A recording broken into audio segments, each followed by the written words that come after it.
Rafi, you may proceed, sir, when you're ready. You have 2 minutes, sir. Wag muna, Mr. Presiding Officer, point of order lamang muna to. Yes, what is your point of order, Honorable Tulfo? Kasi kahapon, nabanggit na si Attorney Pua, magaling na abogado siya, ay pumunta sa COA, tama, para makipag-usap tungkol dun sa sinasabing audit query.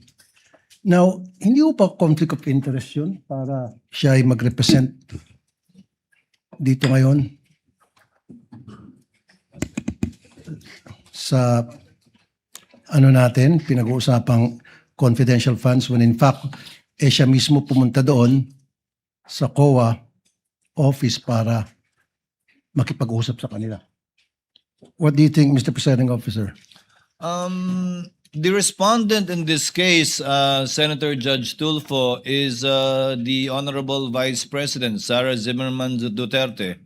Attorney Poa, although he served under the office of the Vice President, I believe, and even under DepEd, is not a named respondent to this case. And in fact, is one of the lawyers, as you can see, of the respondent. There is no, I believe there is no conflict with respect to that, given that he is not the one in trial in this case. Okay, I rest my case, Mr. Presiding Officer. Ngayon, Pwede nang simulan ni Anika. yung oras. Yes. Mr. Witness, bukod sa OVP at saka DepEd, we're talking about confidential funds, meron pa ba ibang ahensya ng pamahalaan na inaudit nyo ang kanilang confidential funds? Based on the GAA po, meron may mga other agencies na may allotment for confidential fund. Kaya nga, meron kayong mga na-audit. Yes po, Your Honor. At dito sa mga ahensyang na-audit ninyo, magkapareho bang utilization nila ng confidential funds sa OVP, DepEd under BP Sara and those agencies na inaudit nyo?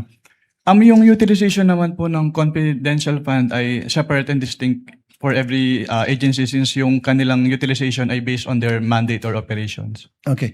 Sila ba'y gumamit ng mga aliases, gumamit ng mga pangalan chichirya, etc.? Yan Para po sa ay mga informants? yan po ay hindi ko na ang alam ko po hindi ko po ma-determine based on the documents submitted since hindi naman po naka-indicate dun sa kanilang submission na yung mga pangalan na nandun ay aliases or not. Okay. Noong April 2026, nag-issue kayo ng disallowance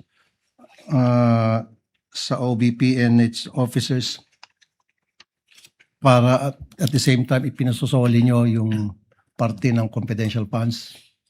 Can you repeat your question po, Your Honor? I think that was April of 2025. Nag-issue kayo ng, pinasusoli nyo ilang parte ng confidential funds ng OVP. I do not have personal knowledge na po about yan since wala na po ako sa ICFAO noong February 12, 2023 po. Okay. Anong reason ba't pinasusoli yung parte ng confidential funds na disallowed? What are the reasons? Wala po akong personal knowledge about dyan since hindi naman po ako yung nag-issue ng disallowance. Since nung na-issue po yung disallowance ay na-transfer na po ako to other agency of the COA. Okay. I think it was April 10, 2026. So wala na po kayo doon. Yes po, Your Honor. Okay. Sinabi kahapon ni Attorney Poa na binanggit niya ata yung COA circular ng 1992, if I'm not mistaken, na hindi dapat banggitin yung pangalan ng mga recipient dahil for reasons of security and national security. Security ng tao, ng recipients and national security. Would it compromise sa tingin po ninyo yung security ng informant kung hihingan nyo sila ng resibo patungkol sa mga gamot na natanggap nila mula sa confidential funds? Katulad nga po nung sinabi ko during my testimony, ang hiningi po namin ay yung proof ng pagbili when it comes to the official receipt and the sales invoice po. Correct. Alam ba, resibo, bumili ng maintenance or antibiotics, yung ganong klaseng resibo, dapat iba ang hinihingi nyo. Yes po, Your Honor. Pero ang sinasabi nila, yun daw ay magdi-jeopardize ng magkakaroon ng problema sa national security. Actually, yung minention po nila na circular, which is yung 1999 is already repealed na. Repeal na. Opo. Pero just the same, sa tingin niyo ba yung pagbibili ng chichirya o dili kaya pagbili ng shampoo o suka sa sari-sari store, would that jeopardize the national security kapag yan ay binulgar sa inyo, binigyan ka ng resibo? Hindi po. Thank you.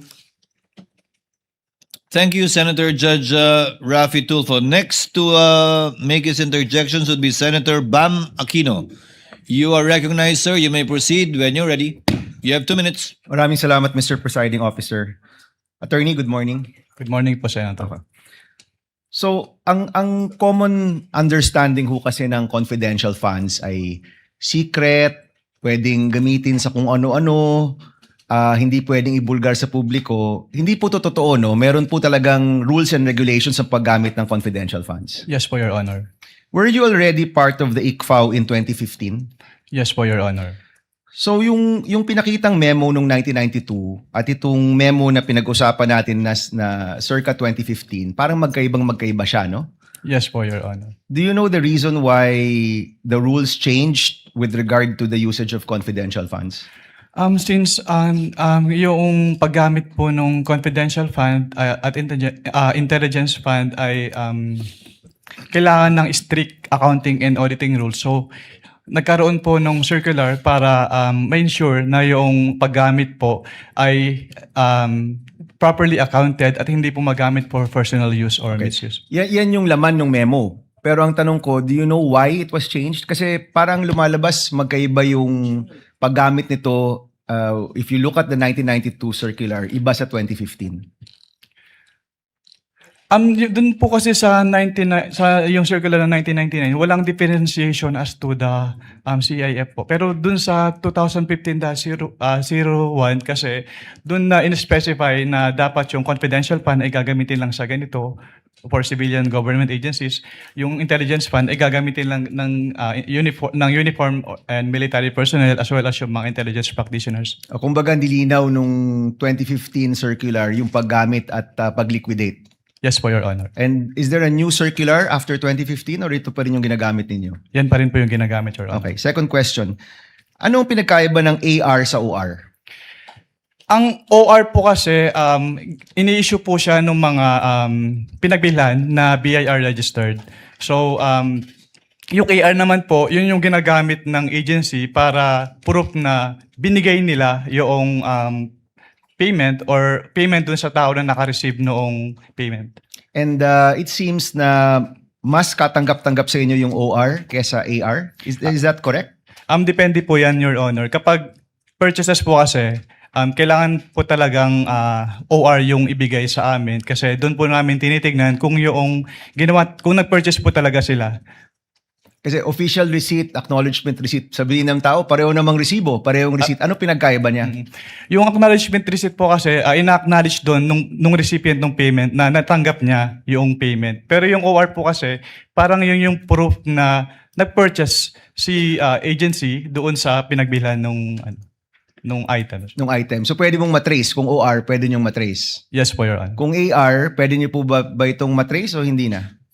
Pag AR po kasi, kung ano lang po talaga yun nandun sa face nung document, yun lang po yung basis namin since document-based po yung audit namin. Pag AR po kasi, makikita lang po doon kung saan binili. Okay, yun lang yung information. Tsaka kung sino tumanggap. Opo, yung pinagbilan po. Okay, dito naman sa tumatanggap, no, allowed ba yung code names? Allowed ba yung alias sa inyo? Based on the provision of the joint circular, it is neither allowed nor prohibited po since silent po yung joint circular as to that. Is that as of 2015 or even in previous liquidation of confidential funds? Wala. Based on my recollection po, even yung dating circulars po, buhat nung nag-assume po ako sa ICFA, wala naman pong provision as to the use of aliases. So bawal ang paggamit ng alias. The circular is silent po. Okay. Para sa inyo, kung alias, yung paggamit ng alias ay bawal, so hindi importante kung may ibang tao ito, totoong tao ba to, basta yung pangalan na binigay sa inyo, ang expectation nyo, totoong tao yan. Based on that, kasi ang katulad nga po nung sinabi ko, document-based po kami. So wala po kaming way to determine if this is an alias or not po. Oh, but in general, ang tinatanggap yung dokumento, dapat totoong tao. Yes po, Your Honor. Okay, next. Did you have any, napag-usapan nyo kahapon yung dealings nyo with OVP nung lumabas na or malapit nang lumabas yung AOM? Previous to that, meron ka bang dealings with OVP? Wala na po, Your Honor. So walang kumausap sa inyo, walang nagtanong kung paano to dapat i-liquidate apart from the meeting which included Attorney Poa. Wala na po akong maalala, Your Honor. Okay. Last question lang, Mr. Presiding Officer. Please wind up. Yung notice, yung AOM, ibig sabihin yan, may chance pa kayong i-correct, di ba? Yes po, Your Honor. Pag notice of disallowance na, may chance pa ba yung i-correct o naniningil na? Actually, the moment that we issue notice of disallowance, ni-require na po yung accountable officers to restitute po yung amount And to involved. your knowledge, is there a notice of disallowance for the OVP and DepEd funds? Wala po akong personality, pero nakita ko po sa news po, so I was made aware na may end din na po yung OVP 2022. So may notice of disallowance na ang OVP for the 500 million pesos. For 125 million pesos po for the fourth quarter of 2022. So sinisingil na yan kay Vice President Duterte. Yes po, Your Honor. Okay. Thank you, Mr. President. Thank you, Senator Judge Aquino. Next to make his interjections is Senator Judge Pangilinan. You're recognized, sir. You may proceed when you're ready. Thank You have 2 minutes. Mr. President, Mr. Presiding Officer. Magandang umaga, Mr. Witness, Ginoong Mawil. Wamil po. Wamil. Magandang umaga po, Your Honor. Yes.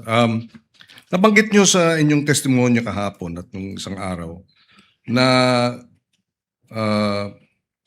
yung tinatawag na supporting documents, kasama dyan ay either sales invoice o official receipts. Tama? Yes po, Your Honor. Okay. Let me backtrack a bit. 10 years kang nasa ICFAO. Tama? Yes po, Your Honor. Almost 10 years po. Okay, without mentioning the agencies, ilang agencies na gobyerno ang na-audit mo tungkol sa confidential funds? Marami na po. Pag sa NGAs po, parang nasa 30 plus na po yung na-audit ko. And sa LGUs, marami na rin po. Hindi ko na po mabilang kung ilang agencies So, na po yung more na-audit. than 30. Yes po, Your Honor. Okay. Sa mga ahensya na ito, 30 ahensya, masasabi mo ba na nire-require din yung liquidation ng official receipts at ng sales invoice? Yes po, Your Honor. Kasi yung requirement po ng circular ay ini-enforce po namin sa lahat ng agencies na ina-audit po namin. So sa 2022, from December 21 to December 31, ilang sales invoice o kaya official receipt ang kasama dun sa mga liquidation report? Wala po sinabit sa amin, Your Honor. All right. Thank you. Thank you, Mr. Presiding Officer. Thank you, Mr. Senate President. Next for his interjections would be Senator Judge Joel Villanueva. You are recognized, sir. You may proceed when you're ready. You have 2 minutes. Thank you, Mr. President. Mr. Witness, are you aware of ESI 100?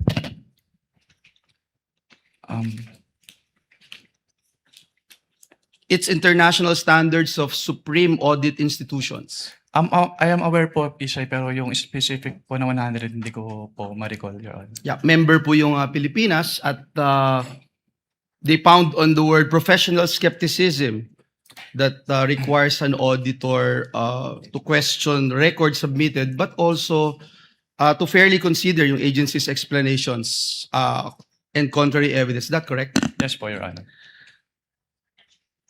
Para lang maintindihan natin, actual nyo po bang sinuri ang mga transaction? Ibig sabihin, isa-isa po ba itong ini-examine lahat? Gumagamit ba kayo ng sampling, piling transaction, o yung sinusuri? Gumagamit ba kayo ng materiality threshold sa pagpili at evaluation nito?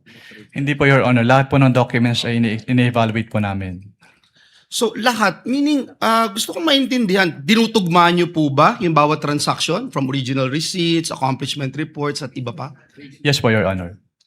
And how do you, hindi ko maintindihan, when you're purchasing an information, paano kung bibigyan ng official receipt?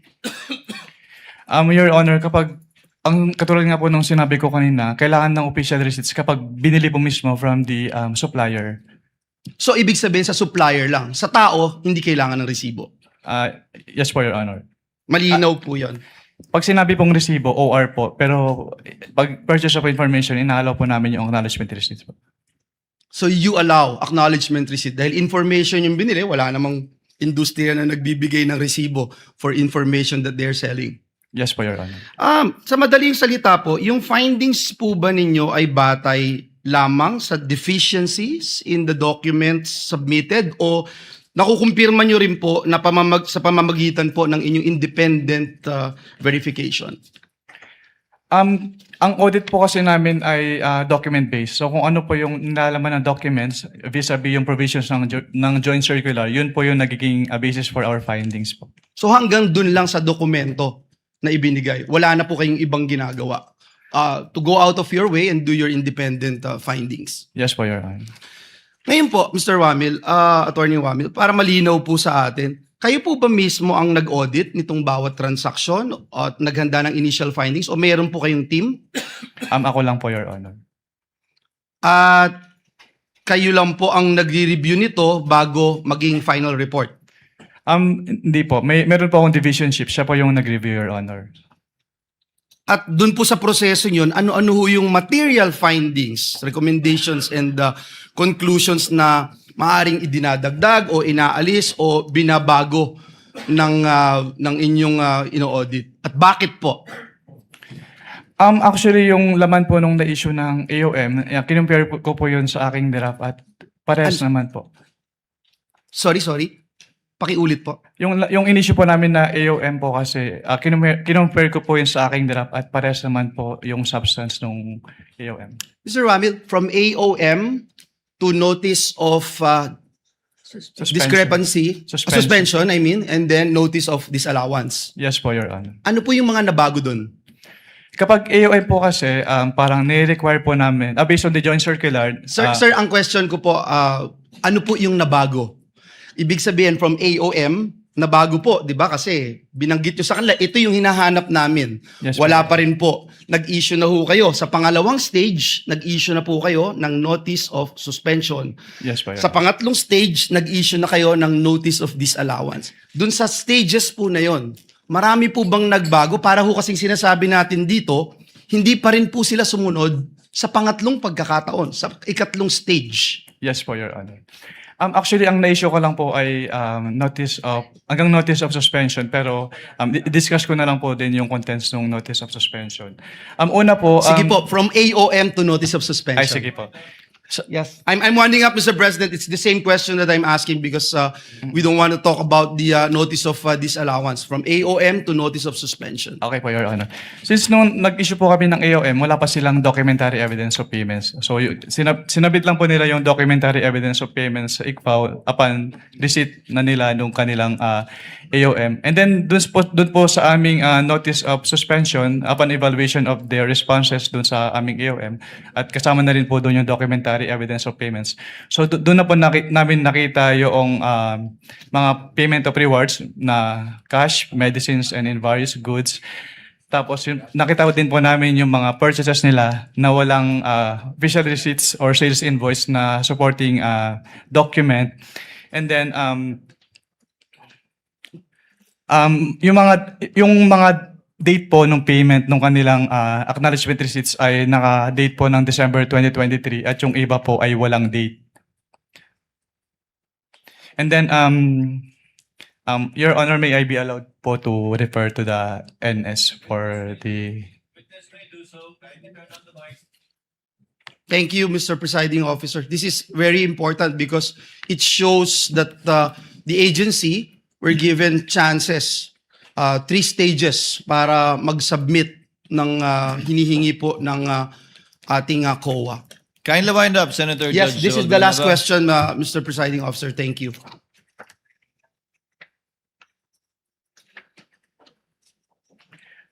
Yun po, Your Honor. Doon po sa NS po namin, nagkaroon din po kami ng findings na mas malaki yung amount nung kanilang expenditure based on the acknowledgement receipts compared to the accomplishment report ng 150. Which was not present in the AOM. Yes po, Your Honor. Thank you. Salamat po, Mr. President. Thank you, Senator Judge Villanueva. Senator Judge Risa Ontiveros is recognized. You may proceed, ma'am, when you're ready. You have 2 minutes.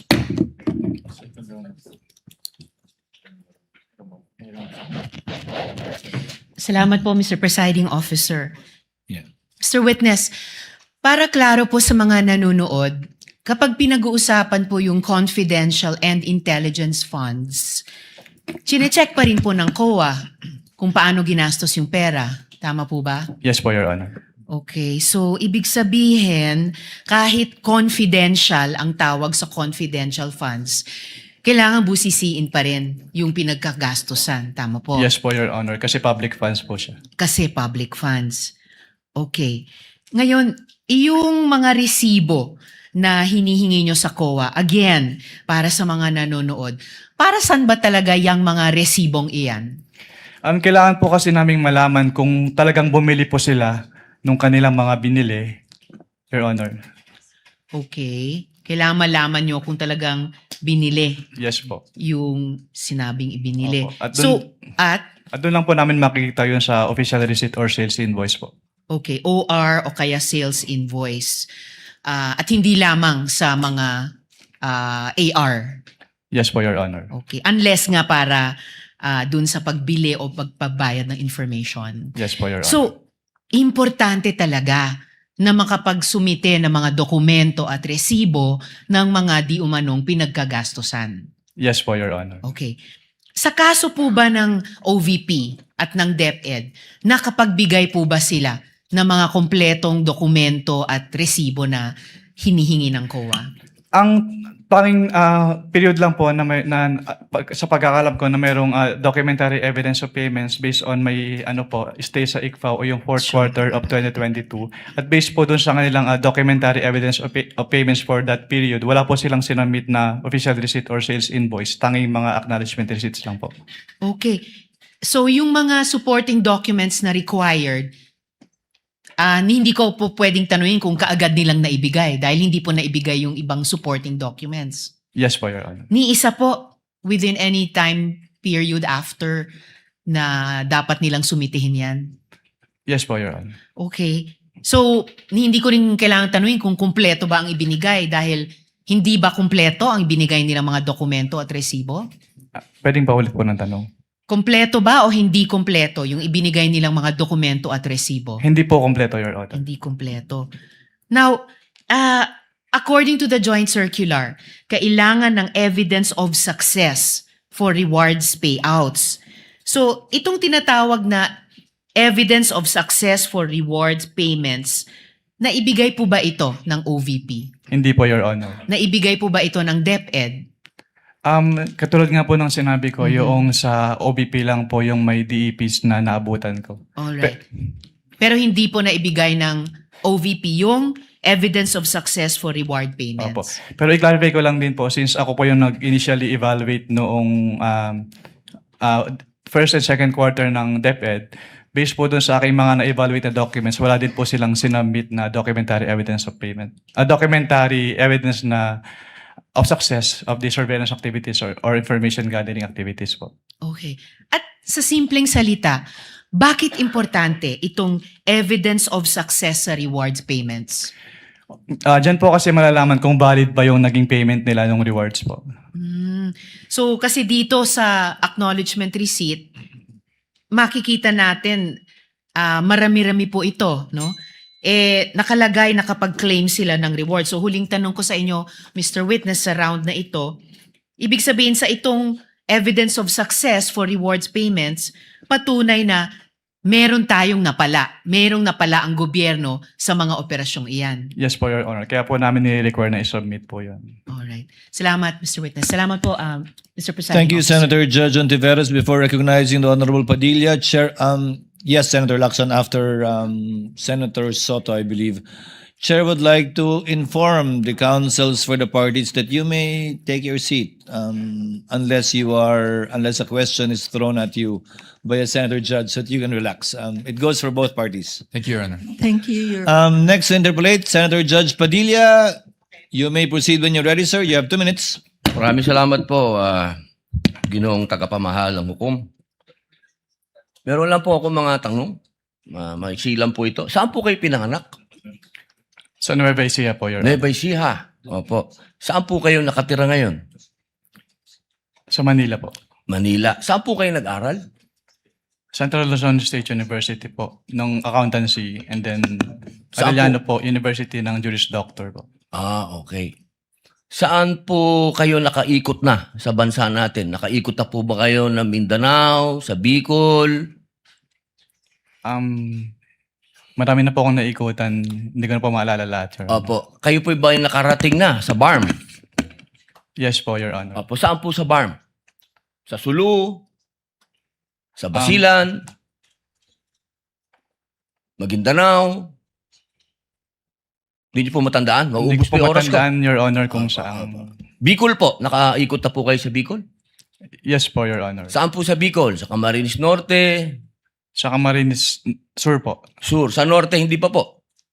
Hindi ko po maalala kung Nakaikot na po kayo sa mga bundok. Saan po, Your Honor? Mga bundok. Yes po, Your Honor. Nakita niyo na po ba ang pangangailangan ng mga tao sa malayong lugar? Katulad ng gamot. Katulad po ng pagkain. Wala naman po akong na-observe, Your Honor. Ayun, wala. Hindi po kayo exposed. Exposed po ba kayo sa threat ng terrorism sa bansa natin? Nabalitaan niyo po ba ang ISIS, ang NPA, ang Abu Sayyaf? Exposed po ba kayo doon sa mga balita? Sa news po, may Sa mga news. nabalitaan po ako, Your Honor. Opo. Alam niyo po ba na kung gaano nakagrabe ang terrorism? Wala po akong threshold, Your Honor, to determine that. Wala po. Pero kayo po ang humahawak ng investigasyon patungkol sa confidential fund. Tama po ba? Hindi po siya investigation, evaluation po. Evaluation. Nako, tama-tama. Ibig po sabihin, kahapon po, sinabi ninyo na gumawa lang kayo ng preliminary investigation. Tama po ba? Preliminary inquiry. Hindi po. Part po siya ng process namin na mag-issue po kami ng AOM. Opo. So, ibig po sabihin, kahapon kasi narinig ko parang yung ginawa nyo, preliminary lang. Yung AOM po, preliminary lang. Opo. Hindi po yun konklusyon. Kung ang tinutukoy niyo po ay yung... Meron po kasing provision as to the joint circular as to tinatawag na prima facie. Pakisagot na lang po kung conclusion ba po yun? Final? Hindi po kasi we require So, hindi them. po final. Based Boss, on the AOM po. konti lang po oras ko, hindi po final. Sa AOM po, yung AOM po hindi po final. Hindi po final. Opo. Kayo po ba ay naniniwala na ang mga confidential agent dapat magpakilala? Sabihin ng kanilang mga totoong pangalan? Wala pong provision as to that po sa joint circular, Your Honor. Opo. Kayo po mismo, palagay niyo po, sa personal po ninyong pagkakaintindi, ang mga confidential agent dapat po bang magpakilala? Since that calls for an opinion, hindi po ako authorized to express that, Your Honor. Ano pong definition niya ng confidential? Based on the joint circular po, ang confidential expenses ay yung... Hindi po expenses, confidential lang po. Bilang kayo po ay abogado, ano pong pagkakaintindi niyo sa confidential? classified po, Your Honor. Okay. Boss, sa next na lang po akong round. Thank you, Senator Salamat Judge po. Padilla. You may avail of the second round. Next would be Senator Judge Marcos. You are recognized, ma'am. You may proceed when you're ready. You have 2 minutes. Thank you very much, Presiding Judge. Okay, kanina sinabi mo na hindi ka umabot doon sa notice of disallowance pero andun pa rin sa ICBAO nung na-release yung notice of suspension, di ba? Yes po, Your Honor. Okay. So, doon sa notice of suspension, katulad ng disallowance, na sabi mo, kahit wala ka na ron, you were made aware kasi nabalitaan mo, pinagbawal ba ng COA yung mga confidential expenses dahil peke o fictitious, gawa-gawa lang yung mga AR? Anong pong notice yung tinutukoy niya po, Your Honor? Doon sa mga AR ng OVP, meron bang sinabi na gawa-gawa lang, hindi tunay, peke? Dahil hindi po yan yung focus ng audit namin, wala po may basis para magkaroon ng findings po doon sa mga sinasabi niyo. So ang sagot, no. Walang sinasabi na fictitious yung AR. At doon sa AOM, pati sa suspension, ganun na rin sa ND, sinabi ba ng COA na yung AR and documentary evidence of payments, yung DEP, peke, falsipikado, huwad? Since hindi po yan yung focus ng audit po namin, wala po kaming findings about that, Your Honor. Sinabi ba doon na falsipikado yung DEP at saka yung AR? na it was forged, kumbaga? Wala pong ganong findings, Your Honor. Wala rin, di ba? At doon sa mga pangalan ng mga recipient ng award, tama ba ako sa pagkaintindi na hindi rin sinita ng COA yung mga kakaibang pangalan tulad ng Mary Grace Piatos, Andy Lim, etc. Ang sinabi at binanggit talaga ng COA ay yung mga datos na hindi tumutugma. Tama ba? Since what we did is compliance audit po at wala namang provision yung circular as to the use of aliases, yes po, wala po kaming findings. Kasi about that. sabi mo nga, neither allowed nor prohibited. Tama po. So, doon sa AOM at sa notice of suspension, the names of these reward recipients was never raised by COA. Di ba? Yes po. Tama. Dahil nangyayari talaga na kakaibang pangalan ang binibigay kapag confidential or intelligence fund. Kaya isa pang tanong ko, dun sa notice of suspension, pati na rin sa ND, ang pagkaintindi natin, final ba ito o hindi? Kapag sinabi po kasing notice of disallowance under the joint circular, meron na pong obligation to restitute agad. Tama, final siya sa COA. Pero kahit ang desisyon ng COA, pwedeng dalhin sa Supreme Court para maging pinal na pinal. Di po ba? I-clarify ko lang po, kapag dumating na po kasi sa Supreme Court, ang tanging ground na lang po dyan ay grave abuse of discretion amounting to lack or excess of jurisdiction. So wala na pong kinalaman po yung factual matters. Ganun nga, talaga naman na matters of fact, hindi naman rin na-raise sa Supreme Court, tama ka doon. Pero hindi pinal. Pwedeng dalhin sa Korte Suprema. At no point are these final. I-clarify ko lang po, yung decision po ng COA to restitute ay hindi po apektado nung pag-file sa Supreme Court. So kahit mag-file po sila ng petition for certiorari sa Supreme Court, kailangan na po nilang ibalik kaagad. Kasi yung pendency po ng petition for certiorari, hindi po niya na-stay yung obligation to restitute. Naintindihan natin yon, pero hindi pa tapos ang kaso. Pwede pang dalhin sa Korte Suprema, hindi po ba? At saka dun sa notice of suspension, balikan ko lang, was there a finding na ginamit sa pansarili yung mga confidential funds ng OVP? That is a presumption po under joint circular. Misappropriated ba yun? Kindly wrap up. That is a presumption Judge po. Marcos. Hindi po kailangan directly sabihin kasi nagkaroon po ng presumption. Pero hindi sinabi. Sa madaling sabi, Pero dahil wala presumption talagang po siya, hindi po siya kailangan sabihin, Your Honor. Naintindihan ko, pero wala doon. Is there a COA finding na ninakaw ang confidential funds doon sa various AOMs and notice? Meron bang sinasabi doon na ninakaw? It was stolen? There is a prima facie evidence na nagamit po siya for personal use or benefit under the joint circular. Kaya nga, Kindly wrap up, Senator Judge Marcos. yes, You're gonna avail of I round am two. done, but I have questions kung may second round. There will be a round two, and I will register you, Senator Judge Marcos. Thank you. Senator Judge Ejercito is recognized. You may proceed, sir. And when you're ready, and you have 2 minutes. Yes, thank you, Mr. Presiding Officer. Siguro dagdagan ko na lang din nun. Ito tayo tinatanong na rin yung tungkol doon sa mga paggamit ng mga alias sa ating mga senator judges. No? Dahil alam naman natin na kinakailangan din na lehitimong may pangangailangan na protektahan, no? Dahil nga confidential itong mga information. Ang sa ilalim ng Joint Circular number 2015-0, paano dapat maprotektahan ang pagkakakilanlan ng mga confidential informant? Wala pong provision as to that, Your Honor. Kasi yung wala po namang requirement yung circular as to the pwede pa ulit po ng tanong, sorry. Well, yung hindi kasi parang alam naman natin, no, dahil lalo na sa mga intelligence at saka yung mga activities, mga confi, ginagamit yung mga alias, no, nabanggit nyo rin kanina. Hindi ba pwedeng gamitin na lang, halimbawa, John Doe, Jane Doe, o Juan de la Cruz, kasi alam naman natin na binambibilit, reward for information na syempre pinoproteksyonan din natin yung mga pinoproteksyon ng mga agencies yung identity, no, ng mga informants. Ang masasabi ko lang po, Your Honor, wala naman pong provision as to the joint circular sa use ng aliases kasi silent po yung joint circular. So tanggap yun. Halimbawa, nakita niyong medyo parang yung mga pangalan mukhang alias lang, ay tinatanggap dahil pang-intelligence gathering. We base lang po dun sa document submitted to us. So, kung wala pong naka-indicate dun sa document submitted to us na alias po yon, hindi po namin malalaman, Your Honor. Tapos meron ding dapat may coordination paggamit ng intelligence or confidential fund. May coordination with law enforcement agencies, tama po ba? Yes po, based on the joint circular po, Your Honor. So doon po, tanong ko lang po, meron po bang o may nakita po ba kayong naganap na coordination with the agencies, no? Of course, yung PNP, AFP, PDEA at iba pa, NBI na ginawa ang halimbawa OVP in this case sa kanilang paggamit ng confidential funds para sa sinasabi nilang confidential programs. Based on the documents submitted po sa ICPA, wala po, Your Honor.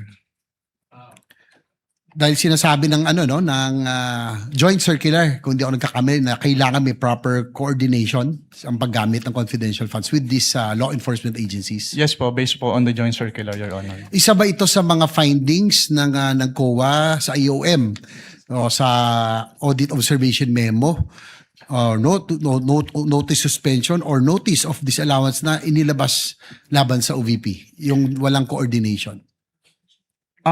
Wala po kaming naging findings about dyan, Your Honor.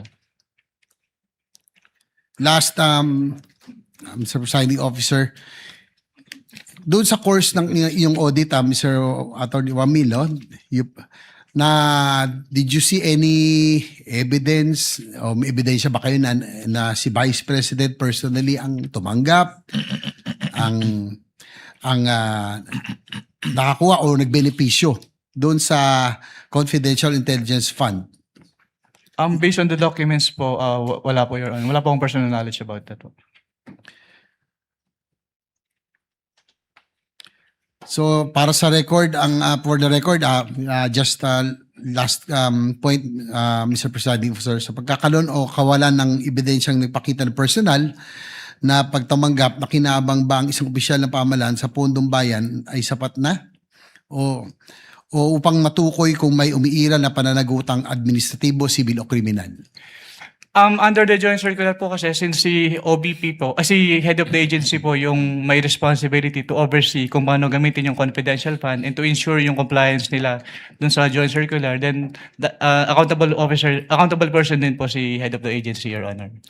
So last question, Kindly wind up. Mr. President. Upang maging malinaw ang inyong testimonya nang sabihin ninyong wala kayong nakitang ebidensya na ang pangalawang Pangulo mismo ang tumanggap, nagpanatili o nakinabang sa confidential intelligence, inilahad lamang ba ninyo ang inyong audit findings at hindi kayo nagbibigay ng legal na konklusyon hinggil sa pagkakaroon ng kawalan ng pananagutan?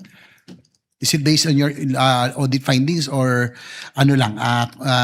legal conclusion hinggil sa pagkakaroon ng liability? Based po sa audit findings, Your Honor. Kasi nilalagay po namin yung persons accountable dun sa aming ini-issue po. Okay, thank you, Mr. Presiding Officer. Thank you, Senator Judge JV. Before recognizing Senator Judge Soto, Attorney Wamil, just on the point of Senator Judge Marcos, to clarify, the decision of COA with respect to any appeal is final, is executory but not final even if it is appealed before the Supreme Court, correct? With respect to the obligation to restitute po, kahit magkaroon ng pendency ng petition for... Attorney Wamil, listen to the question, please. Okay, It is, Your Honor. unless a TRO is issued by the Supreme Court, it is executory but the decision is not yet final. Would that be correct? Yung decision po, final na, Your Honor. Kasi, Inappeal nga sa Supreme Court, paano magiging final? Ikaw naman.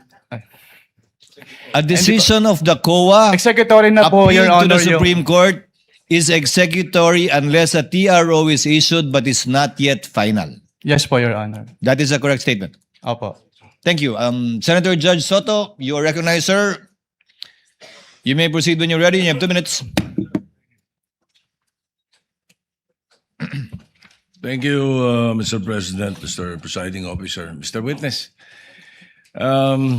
In your testimony, August 3, upon direct examination by the prosecution counsel, you were presented representative samples of selected forms.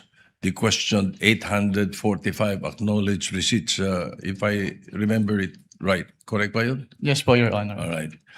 Sinabi nyo na kayo ay gumawa ng observations doon sa mga acknowledgement receipts nito kung saan ilan dito ay pinagagamitan ng confidential funds ay hindi naaayon sa Joint Circular 2015-01. Ngunit may mga acknowledgement receipts according to how I recall it na wala naman kayong observations, ano? Yes po. Sapagkat ang pinaggamitan ng pondo ay naaayon sa nasabing circular. Tama ba? Yes po, Your Honor. Alright. Halimbawa, yung acknowledgement receipt ni Mary Grace Mary Grace Piatos na 70,000 for medicine, walang supporting documents. Kaya gumawa kayo ng observations. Yes po, Tapos Your Honor. yung doon naman kay acknowledgement receipt ni Janice Marie Revilla, 70,000 at Patty Ting na 150,000. Wala kayong observations. Dahil ang pondo ay ginamit sa purchase of information na pinayagan o allowed ng nasabing circular. Tama ba? Yes po, Your Honor. That's the way I recall it. All right. Okay, now, ito ngayon ang tanong ko. Out of these 845 acknowledgement receipts na pinag-uusapan sa kasong ito, ilan ang nagawa nyo ng observations dahilan sa kawalan ng supporting documents? Hindi ko na po matiyak kung ilan yung exact number po, Your Honor. Ilan ng, well, then my next question will not be answered because tatanong ko, ilan yung walang observations? Pwede ko po pwede po ako mag-refer sa tabulation po, Your Honor. Please. You can refer to your tabulation table that was earlier marked.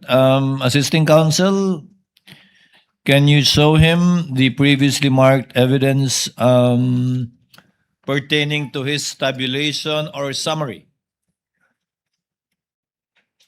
Assisting counsel for the respondent may also approach, should he so desire.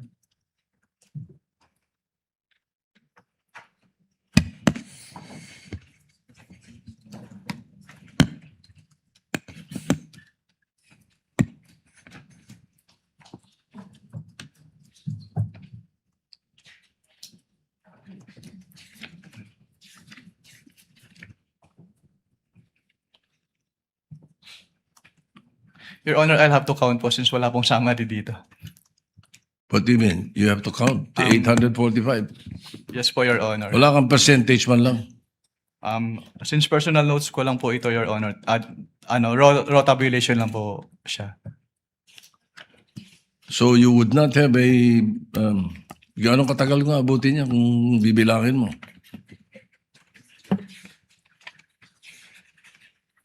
Kasi my next question actually would be, magkano ang total noong meron kayong observations? At magkano yung wala?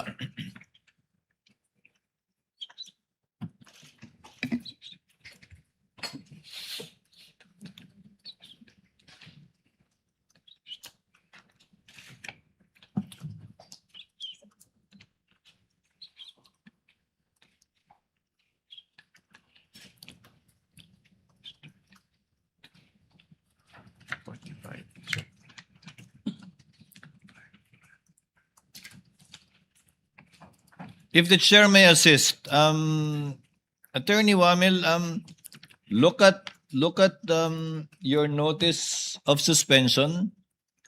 You may observation ka, I presume, pertains to those rewards, payment of goods and medicines that you made observations to and suggested to be suspended. So I presume it pertains to those ARs. Yes po, Your Honor, pero amount lang po kasi yung naka-indicate po doon. And the total is Sa 845, Mr. Presiding Officer, ilan ang total? Magkano yung total? Sa 845. May I be allowed po to peruse po yung notice of suspension, you Your Honor? may refer to it. Papayag na kasi ko sa ballpark figure, basta't bigyan mo lang ako ng kasagutan. Anong total nung 845? Ano yun? 125 million? Out of the 125 million, ilan po?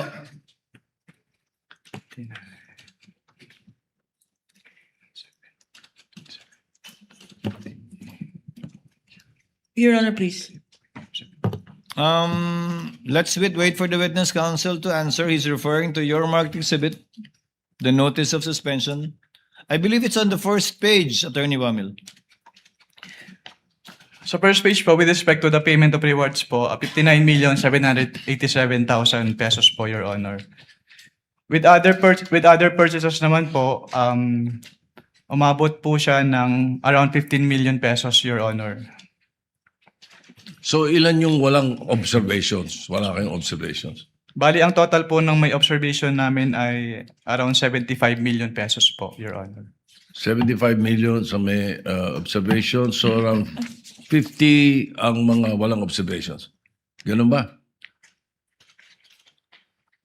Yes po, Your Honor.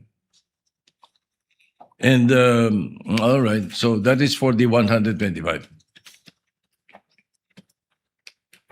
Yes po, Your Honor.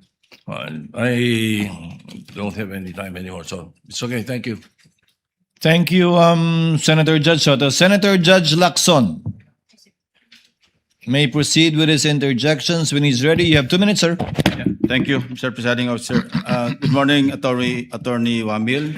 Good morning po, Your Honor. Kindly refresh my memory, no? Kasi ang pagkaalam ko, sa paggamit ng intelligence saka confidential fund, hindi lamang sa pinapayagan o hindi pinagbabawal ang paggamit ng alias, kundi necessity for practical reasons, di ba? Yes po, Your Honor. And idadivert lang yung totoong tao nasa likod ng mga alias kapag declassified na o tapos na yung tinatawag na confidential or intelligence operations. Tama, di ba? Yes po, Your Honor. So ang tanong ko, meron ba kayong, wala ba kayong efforts na alamin kung sino yung mga nasa likod ng mga aliases na sinabit sa inyo?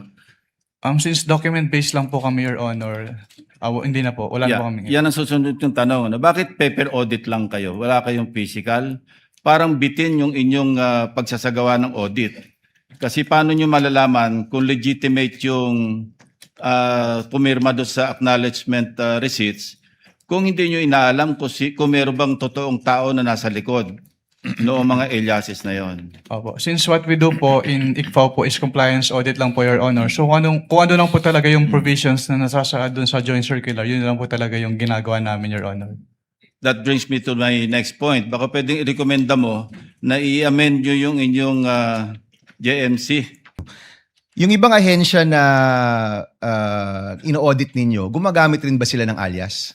We wouldn't know po kasi yung, dun sa mga document na sinasubmit sa amin, hindi naman po naka-indicate if it is an alias or not. And it's not up to you to find out whether these are aliases or not.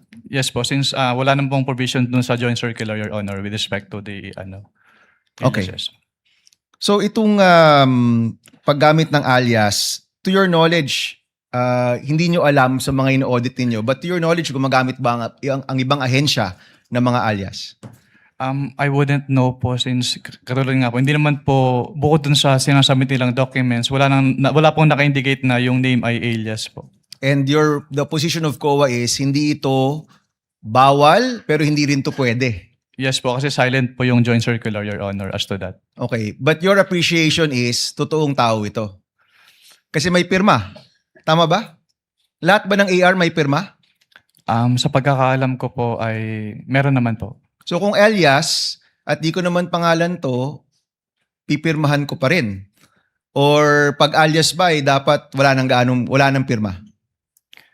I wouldn't know po if it is an alias since wala naman po naka-indicate dun sa document that it is an alias po. Okay, and we'll give the defense their time later on during their part to talk about this more, no, as part of their strategy. Sige, let me change topic. Ito yung mga tanong ni Presiding Officer, ni Senator Cayetano rin. Yung pag-escalate from AOM to notice of suspension, to notice of disallowance, to referral to the Ombudsman for cases. Years ba ito? Time ba ito?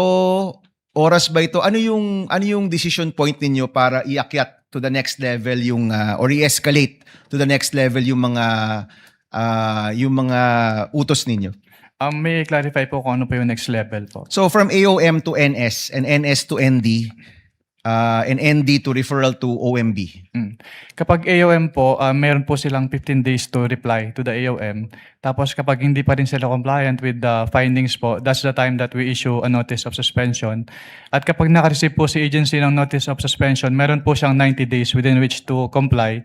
Pero pag hindi po rin po sila compliant, then doon na po kami mag-i-issue ng notice of disallowance. Okay. In general, not the case of the OVP and DepEd, kapag may notice of disallowance na naniningil na kayo, di ba? Yes po. And the next step is to refer to the ombudsman. May remedy pa rin po naman si si Okay. agency. Paki-explain nga ano which ba is yung to remedy? settle, bayaran yung amount or to appeal Within? within 180 days po from the date of receipt po nung disallowance. Okay. So we will find out with the next witness when that notice of disallowance was at kung pasok pa rin sa 180 days. Kung wala pa rin sa 180 days, then you refer to the ombudsman? Yes po, kasi pag hindi po sila nag-appeal at hindi rin po sila nagbayad, nagiging final po yung decision and that's the time na we refer na po to the Office of the Ombudsman kapag hindi po sila nag-comply. At meron ka bang knowledge about the status of these disallowances right now? Wala po, since confidential po yan, hindi naman po yan ina-announce sa buong COA, so I wouldn't know po. So let me ask the prosecution, final question. Is that the next witness? Is that going to be the testimony of the next witness? Itong disallowance, 180 days na lumipas, at kung may referral to the ombudsman? Yes, Your Honor. All right. Thank you, Mr. Presiding Officer. Thank you, Senator Judge Bamakino. Next will be Senator Judge Marcos for her interjections. Thereafter, Senator Judge Risa, kindly prepare. You may proceed, ma'am. When you're ready, you have 2 minutes. Yes, maraming salamat, Ginoong Pangulong Hukom. Itutuloy ko lang yung tinatanong ko kanina dahil may nabanggit kayo ng presumption of misappropriation. Tama ba? For personal use. Based on the joint circular po, meron po. Oo, tama. Pagkatapos nun, tinitingnan ko yung joint circular at maliwanag that the presumption for misappropriation arises against the accountable officer. Di ba? Yes, Against the accountable officer. Sino ang accountable officer? Maliwanag naman yung joint circular. Sa 3.1, sabi, yung officer whose duties permit or require possession of government funds. Hindi ba? Based on the joint circular po, may ganyang provision. Oo. So yung SDO talaga, yung Special Disbursing Officer has the possession, the custody. Tama yun, di ba? Yes po. O kung ganon, if the presumption na personal use, ayon sa 8.3 ng Joint Circular, failure of the accountable officer to liquidate any public funds is tantamount na nga to that presumption. Hindi Yes, po po. ba? Yes, So, ang tanong dito, sino ang accountable officer dito sa sitwasyon na to? Kasi ang liwaliwanag na hindi naman si Vice President ang payee. Hindi naman sinasabi na nasa kanya yung pera. Ang liwanag sa inyong joint circular that the Special Disbursing Officer is the one who was designated by the head of agency to have custody, di ba? And in the case of the OVP, si Acosta yon. In the case of DepEd, hindi ba si Fajarda yon? That is not entirely correct po, Your Honor. Because under the joint circular, it shall be the responsibility of the head of the agency first to approve yung cash advance. Pangalawa, to Oo oversee yung agency-wide utilization. Pangatlo, to ensure compliance with the joint Unresponsive circular. po. And also po, inattest din po ni OBP yung Unresponsive po. Ang tinatanong ko lang, hindi ba yung designated, yung SDO, si Fajarda lang at si Acosta, hindi si VP, hindi siya yung payee eh.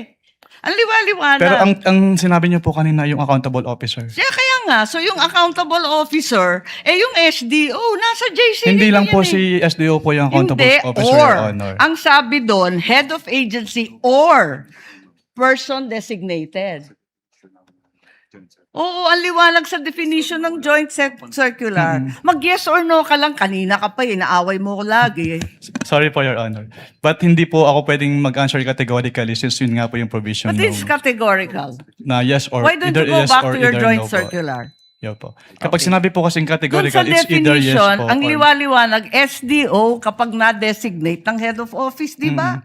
But hindi po kasi doon na nalilimit lang yung term na accountable officer kasi may other provisions na applicable pa din po with respect to the term accountable officer. Asan? Kasi napakaliwanag doon sa definitions at pakaliwanag sa 8.3 ng Joint Circular. Yun nga po yung na-mention ko kanina. Interpretation na ninyo yun. Hindi Pinapalawak po. ninyo andun eh. Head of office, Hindi head po. of agency, or designated. Hindi po, Your Honor. Kasi yun nga po, nakalagay po dun sa... Sabi mo kanina yes, ngayon no naman. Wala po akong sinabing yes po, O Your sinabi Honor. mo kanina, oo, SDO nga in charge. Sinabi ko lang po kung ano yung... Kinonfirm ko lang po kung ano yung SDO po, Your Honor. Attorney Wamel, kindly avoid arguing with Senator apologies Judge for Your Honor. Marcos. O sige Sorry. po. And kindly wind up, Senator Okay, Judge okay. Marcos. Pwede lang itanong kasi nalito ako kahapon. Kahapon sinabi mo na si VP Sara lang ang first and only Vice President that you audited na may confidential funds. Hindi ba? Sinabi mo yun, di ba? Yes po, Your Honor. Tapos, kahapon, nung pinakita ng depensa, yung SARO na si VP Binay, nung 22 December 2014, may binigay na 6 million kay VP Binay ang DBM. Alin ba ang totoo sa dalawang sinabi mo magkatunggali? Yung pinakita po kahapon ay special allotment release order po. Ano. So nagkakaroon po ng special allotment release order kapag Alam ko merong... kung ano ang SARO, matagal na, tumanda na po kami sa Yes po. gobyerno. Pero hindi po kasi yan niliquidate sa ICFAO. So we wouldn't know if it was used Hindi, or pero not. ang klaro, may katibayan na hindi ka isa-isang VP, si VP Sara. Your Honor, since hindi po nagsabit ng liquidation, Teka. hindi rin po... Teka, nandun ka na sa ICBAO noong 2014, sabi mo, di ba? Yes po. O kaya nga, Opo. o di kahit si VP Binay may confidential funds, the only VP audited was VP Sara. Ganun If ba I- yon? Since si VP Sala lang po yung nagsubmit ng liquidation. Pero Ba't if, hindi mo alam? if I may clarify po. Ba't hindi Wind mo up. alam? Nandun ka na noong 2014. Dapat Opo. alam mo yun eh. If I may clarify po, Your Honor. Since wala pong budget dun sa GAA as to confidential fund at hindi naman po nag-liquidate si VP Binay nung kanilang confidential fund. So hindi po namin alam kung ginamit at hindi na po nakarating sa Hindi, COA ang yung tanong, SARO po. nabigyan ng confidential funds, humingi at nabigyan. May SARO eh. We wouldn't know Yun if lang it is naman ang used po. tanong eh. Of course, you know, may SARO. Sinabi mo nga, totoo yung sarong yun. Anyway, alin ang totoo? Si VP Binay o si VP Sara? Talaga bang totoo yung dalawa o iisa lang? We don't know. Based on our records po, si VP Sala lang po yung may liquidation. So maraming we don't know ang COA? Ganun ba yun? Based on our records po, si VP Sala lang po yung nag-liquidate nung confidential fund. Eh may record nga ng SARO. Maraming salamat. Kindly wind up. Presiding Judge. Thank you, Senator Judge Marcos. Walang liquidation. To clarify and finish that point, if there was no liquidation, there's nothing for COA to look at. But it's possible that indeed confidential funds were given to the former Vice President Binay. Yes po, Your Honor. So from your end, alam mo lang, wala kasi walang pinaliquidate sa inyo. Yes po. And wala din po siya sa GAA po ng 2014, Your Honor. Pero kung may SARO nga, na pinakita sa iyo kahapon at mapatunayan nila, ibig sabihin nun, meron pero walang niliquidate sa inyo. Maaari po, Your Honor. Pwede po. Yun lang naman yung tanging rason, di ba? Apologies po, may apologies hindi po, na-release. Senator Ivy. So, sorry. Next to interject is Senator Risa, thereafter Senator Judge Rafi Tulfo. Senator Judge Risa, you may proceed when you're ready. You have 2 minutes, ma'am.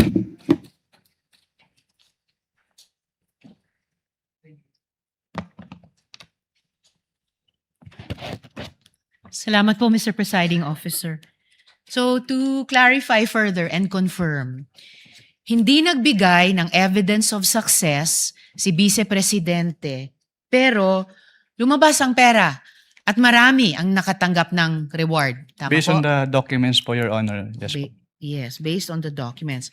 Now, based on your experience po, karanasan nyo bilang auditor, ano pang pinahihiwatig nito?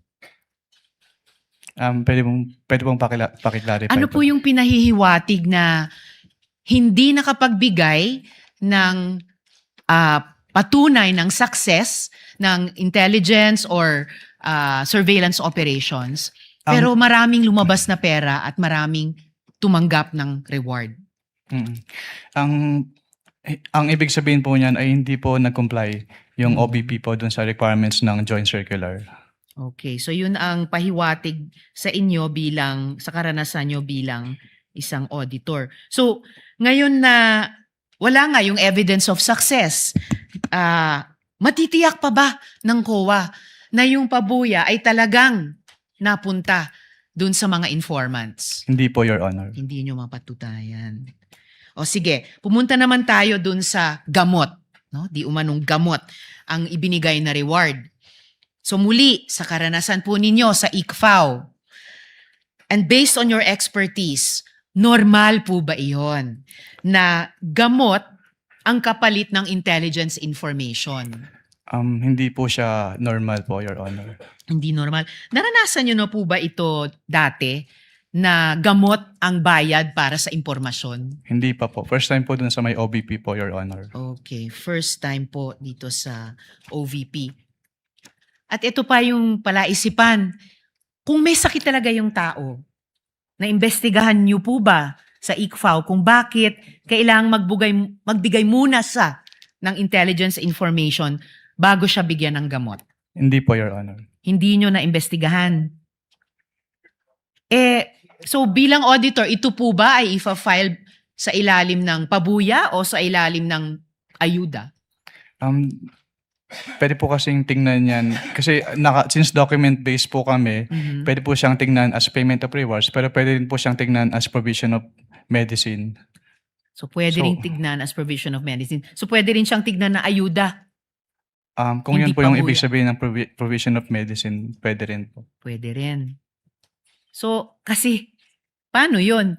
Yung mga informant po ba, most of the time, may sakit? I wouldn't know po. Natanong nyo ba kung ang gamot na yan ay para saan? Hika ba? Alta presyon ba? Diabetes ba? Hindi po. Hindi rin. And ayon po dito, si Mary Grace Piatos, ayon sa isang acknowledgement receipt, si Mary Grace Piatos ay nakatanggap ng 70,000 pesos worth ng gamot bilang pabuya. Ano po ba yung sakit niya? Hindi ko po malalaman since wala naman po dun sa document po na sinamit. Kindly wind up. Will do, Senator Judge Mr. Risa. Presiding Officer. Pero may paraan po ba ang ICFAO malaman kung ano yung sakit niya? Kasi binayaran natin ito eh. Pwede po namin tanungin, Your Honor. Pero since document-based po kami, kung ano lang po yung nasa document, yun lang po yung malalaman namin. Document-based pero pwede niyong tanungin. Yes po. Okay. Kapag may mga di normal na pangyayaring ganito. Yes po. Allowed po kami under 6.2.3.7 of the Joint Circular po.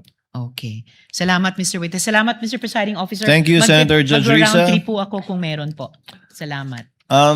Let's try to finish the interjections of Senator Judges before we pause for lunch so that we can resume with the new witness of the prosecution after lunch.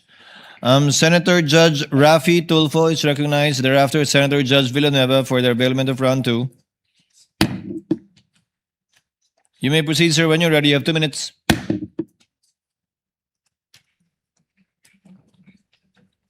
Thank you, Mr. Presiding Officer. Mr. Witness, sa panahon na kung saan kabilang ka ng ICFAO at ikaw ay mga nag-audit ng mga ahensya ng gobyerno, meron ka na bang, bukod sa OBP at saka sa DepEd under PP Sara, meron ka na bang ibang agency ng government na na-issue niyo ng disallowance? Sa pagkakalam ko, meron na po. Ano itong mga agency na ito? Hindi ko po pwedeng i-disclose. Your Okay. Honor. At bakit? Bakit sila na-issue ng disallowance? Dahil yun nga po, since ang basis lang po namin ay yung Joint Circular, hindi po compliant dun sa provisions ng Joint Circular. Hindi compliant. Okay, so nung na-issue ng disallowance yung office ni BP Sara, ano yung naging tugon nila? Wala na po akong personal knowledge, Your Honor, kasi wala na po ako sa ICFAO. Okay. Nabanggit mo rin na ikaw nga'y pinuntahan sa tanggapan mo sa COA para magkaroon ng tinatawag na audit query. Yan bang kauna-unang pagkakataon lamang na meron government agency na pumunta sa opisina mo para makipag-usap sa'yo? May mga agency po na nagtatanong, nagsisik po ng clarification with respect to the provisions of the Joint Circular. Pero yung OBP po yung first time na nag-ask po ng audit query. OBP? Yes po. Okay. Noong mga panahon na pumunta sila sa inyong tanggapan, pinanganak na ba doon si Mary Grace Piatos? Hindi pa. Meron na bang Grace Piatos noon? Hindi, wala po doon sa submissions nila po, Your Honor. Wala pa. Okay. Nung puntahan ka ng Chief of Staff ng OVP at saka yung si Attorney na nandito ngayon, nakalimutan ko yung pangalan niya. Ayoko na pangitin. Poa. Were you intimidated? Wala naman pong ganun, Your Honor. Good. And yun yung isang unang pagkakataon na sabi mo kanina na may pumunta doon para makipag-usap tungkol sa audit query. Yes po. Okay. Anyway, nothing personal to sa'yo, attorney. You're a good lawyer. As a matter of fact, dati nakausap ko siyang meron pong programang Wanted sa radyo, may problema tungkol sa DepEd, and I call him at sumasagot naman siya at yung mga sinasagot niya sa akin, okay naman. And for that, hanga ako sa'yo. Doon lang sa programang Wanted sa radyo na mabilis kang lapitan at natutugunan mo yung mga problema na nilalapit ko sa programa ko. Thank you. Thank you. Thank you, Senator Judge Rafi. Mr. Senator Chair. Judge Joel. Mr. Presiding Officer. Yes, what is the pleasure I of don't know if counsel this for is in order, so I would just like to ask if you would allow me to do so. But since I've always been, I mean, I was alluded to, and references were made to the meeting. If you could just give me maybe 2 minutes to just give context to that meeting. But if I'm not allowed to do so, then I will submit to the ruling of the presiding Unfortunately, officer. counsel, no. That's why I also prohibited them from questioning you or Yes, okay. alluding to you in relation to any question. I You will understand. have the appropriate opportunity during your presentation of evidence in chief, if you do so, if you want to explain that meeting. Although I watched you trying to explain it yesterday already, which I will address later. But we will cross the bridge when you present your evidence in chief, Attorney Pao. You will have your chance. Thank you. I respect that, Mr. Presiding Officer. Senator Judge Villanueva, you have 2 minutes, sir. You may proceed when you're ready. I'll help a bit. Is there anything illegal, improper to that meeting, Mr. Witness? Wala naman po since you. may mga agency naman po na nagtatanong din po sa amin. Thank you. Sa item 4 ng Feb 1 na AOM na ginawa po ninyo, sabi po ninyo masyadong general ang socio-economic program delivery at hindi ito tinukoy yung specific confidential activities. Ano po yung minimum level na of detail na dapat ay nakasaad po doon sa PFP o yung physical and financial plan upang makapagbigay po ng ito ng tunay na authority at spending limit at hindi naman na inilalantad yung sensitibong operational information. Based po dun sa joint circular, dapat naka-indicate po dyan yung specific programs, activities and projects po na pagbabasehan ng kanilang confidential disbursement po. Yung specific confidential activities po na kanilang pagbabasehan, since yan po ay plano, dyan po nakabase yung kanilang confidential expenses. So the PFP is not merely a reporting form. Yes po. Yan po yung basis for disbursement. Dapat po bang approve at sufficiently detailed yung PFP bago ilabas o gastusin ang confidential funds? Kung magbigay lamang po ng mas detalyadong paliwanag, for example, pagkatapos magastos yung salapi, maaari po ba nitong retroactively ma-cure ang kakulangan dun sa PFP? Sa original PFP? Pwedeng pa ulit po ng tanong, Your Honor. Sorry po. Ulitin ko lang Dapat po bang approved at sufficiently detailed na yung PFP bago ito ilabas o gastusin ang confidential funds? At kung nagbigay po sa pagkakataong ito ng mas detalyadong paliwanag pagkatapos magastos yung salapi, maaari po ba nitong retroactively ma-cure ang kakulangan sa original PFP? Maaari po, Your Honor. So maku-cure siya. Ngunit hindi ito nagawa. Kaya po natuloy yung AOM, kaya natuloy dun sa NS. Yes po. Nabanggit po ninyo na limitado yung space sa accomplishment report kaya hindi po maipaliwanag ng ahensya kung ano talaga yung bawat purchase o expense. At dahil dito, tama po ba na hindi dapat ibase lamang ng COA yung kanilang findings doon sa broad labels lamang at kailangan suriin muna ang bawat transaksyon at supporting document? Yes po, Your Honor. Doon po sa 82 million na medical and food aid, 20 million na incentives of traveling or traveling, sinuri po ba ng COA ang bawat purchase at payment? Alin po dito yung supported at allowable sa ilalim ng item 4.8 at alin naman po ang unsupported o hindi allowable? Ang pinagbasehan po namin ng findings yan is yung sinamit po nilang documentary evidence of payments po. Doon po namin in-evaluate if compliant ba yung si OBP dun sa requirements ng joint circular. At alin po yung supported at allowable at yung hindi? Wala pong data as of this moment po.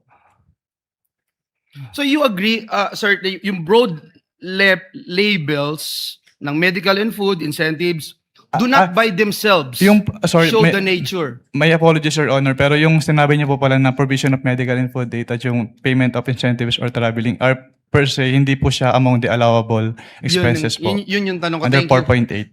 4.8. Paki-explain nga po pa.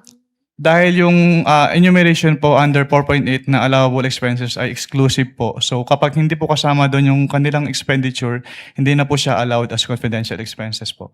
So yung limited space in the accomplishment report may result in incomplete or overly broad descriptions. Would you agree? Yes po. Kaya yung relevant question, Mr. President, is not whether the entire category was allowable or disallowable. The COA should be able to identify, at nabanggit po ng witness natin, to identify the specific transactions and amounts that were supported, unsupported, or outside the allowable purposes. Yes, Tama po yun. Yes po.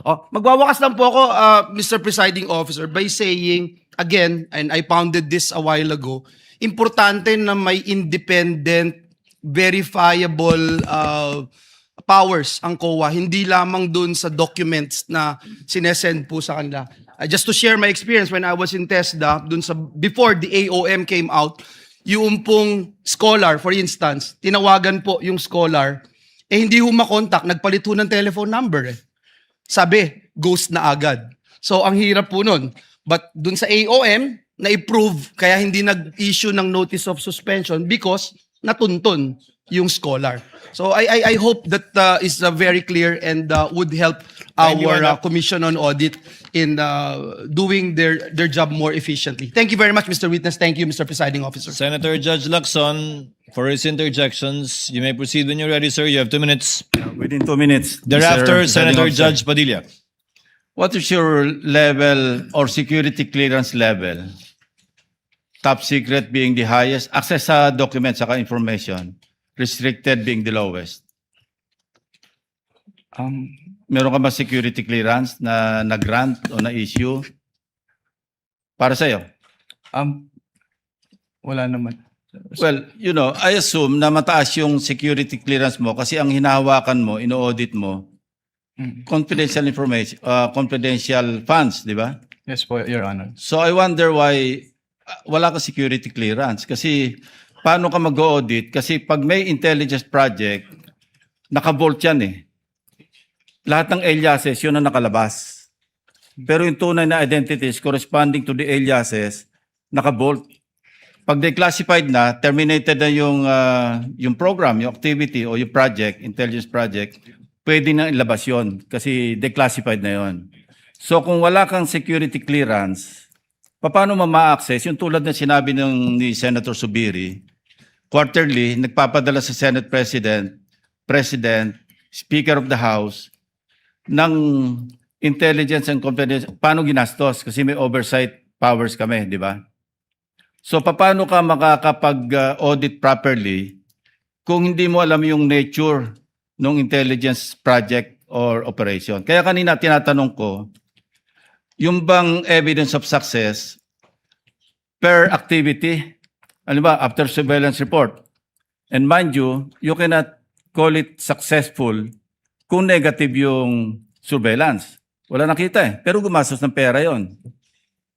So would you consider that another topic as a success or evidence of success, maski negative yung resulta ng intelligence information gathering, operation or activity, or yung after surveillance report. So kung walang result, negative, ano yun, hindi successful? Hindi pwedeng i-clear? Nakalagay po kasi yung nature ng item is payment of reward. So dapat No. Pagka kasi nag-acknowledgement receipt, no? Halimbawa, bumiyahe, meron ding informant yung informant, ginasusan, o bumili ng sigarilyo sa sari-sari store, nagkape, kasi kausap yung informant. Wala ka makitang... Oh, thank you, Mr. President. Kindly wind up, Senator Lacson. Pati ako nabitin eh. You may just respond na lang. We'll wait for your answer. Ay, sorry po. pwedeng pa ulit. Ulitin ko hindi lahat ng after surveillance report successful. Negative wala nakita, pero gumastos. Ah. Hindi lahat ng intelligence gathering information successful. Kasi negative. Pero may gastos yun. How would you classify that? Evidence of success ba yun o hindi? These are practical questions, Kasi galing ako dyan, kaya alam ko yung kalakaran. Opo. That calls for... Yun nga, wala ka security clearance kasi. Kasi naka-bolt lahat yan. Pagka intelligence project, naka-bolt. Pag declassified, terminated yung project, saka ilalabas yun. Nandun lahat yung mga tunay na pangalan ng mga aliases. Opo. Kumuha ka ng security clearance. Wala nga raw.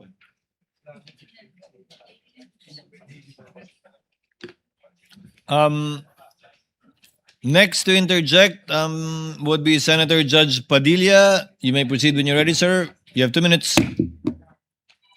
Maraming salamat po, Ginoong tagapamahal ng hukom. Susundan ko lang po yung mga tanong ko kanina, kabayan, Nueva Okay. Ecija. Opo. Yung una pong check, And you said earlier that ngayon ikaw ay state auditor na ng COA, ICFAO. Intelligence and Confidential Funds Audit Office, correct? Opo. Okay. Can you tell us, before you became state auditor to this current position, meron ka bang ibang position sa COA? Wala na po akong naging ibang posisyon sa COA. And when did you start therefore? You're being a state auditor of the COA, ICFAO. Nagsimula po ako noong August 26, 2014. August 26, 2014. Okay. Opo. Just to remind us all, ano ba ang functions nung COA ICFAO? Ang COA ICFAO po ay office under the Office of the Chairperson na nagtitake charge po sa audit ng intelligence and confidential funds ng mga government agencies po. Okay. And what are these government agencies that you have audited? Ang mga na-audit ko po is mga local government units, government-owned and controlled corporations, at saka po mga national government agencies na kasama po dito ang Office of the Vice President at Department of Education. When you say Office of the Vice President, who? Which Vice President specifically during your term, during your current position from 2014 to the present, which Vice President have you audited in terms of confidential funds? Nung magsimula po ako sa COA, sa ICFAO, ang na-audit ko lang po na liquidation documents ng Office of the Vice President ay kay Vice President Sara Duterte. Bakit siya lang, Madam Witness? Dahil nga po from 2014 hanggang sa ngayon po, yung naisubmit po sa amin na liquidation documents is sa confidential fund po ni VP Sara. Okay. Mga sinubmit sa inyo? Apo. You also mentioned na nag-audit ka sa Office of the DepEd, Department of Education. Sino-sino mga secretaries ng DepEd ang na-audit mo para sa confidential funds? Ang sa DepEd naman po, ang na-audit ko lang po na liquidation documents na nasubmit sa office namin is liquidation documents sa confidential fund ni Vice President Sara Duterte noong siya ay Secretary of Education. Okay, bakit? Bakit si Secretary of DepEd Sara Duterte lang? Dahil po from 2014 to present, siya lang po yung Secretary of Education na may confidential fund. Let's go now to your current function as State Auditor of the COA ICFAO. And you started when, Madam Witness? Kailan ka nag-umpisa dito? August 26, 2014 po. Malalam ba? Sino ang sinundan mo sa position na ito? Pwede pong pakiulit yung tanong? You started with this office in August. Opo, tama po. And when you started in August, were there any liquidation documents of the Office of the Vice President and the DepEd in that office? Yes po, meron po. And did you evaluate them? Nung umalis po si Mr. Wamil, ako na po ang nagpatuloy ng audit ng mga liquidation documents po ng Office of the Vice President at Department of Education po. Okay. And pag sinabi mong audit, anong klaseng audit ang ginawa mo or ang ginagawa ng office mo? Ang audit po na ginagawa ng aming opisina ay post-audit po. Tell us again, what is a post-audit? Sa post-audit po na ito, natapos na po yung transaksyon at paggastos ng pondo. Doon na po kami mag-audit. Pag natapos na po ang transaksyon at paggastos ng pondo. Natapos na yung transaction, nagastos na yung pera, ino-audit nyo. Anong ino-audit nyo? Ang ino-audit po namin is yung utilization ng confidential and intelligence fund. Okay. Ngayon, what were these documents that Mr. Wamil left and which you took over with? Bale po, iniwan po niya sa akin ang mga documents ng OBP for the periods December 21 to 31, 2022. Kasama na rin po ang first to third quarters ng 2023. And for the DepEd po, iniwan din po niya sa akin ang mga documents for the first, second, and third quarters of 2023. Showing to you, Madam Witness, a tabulation.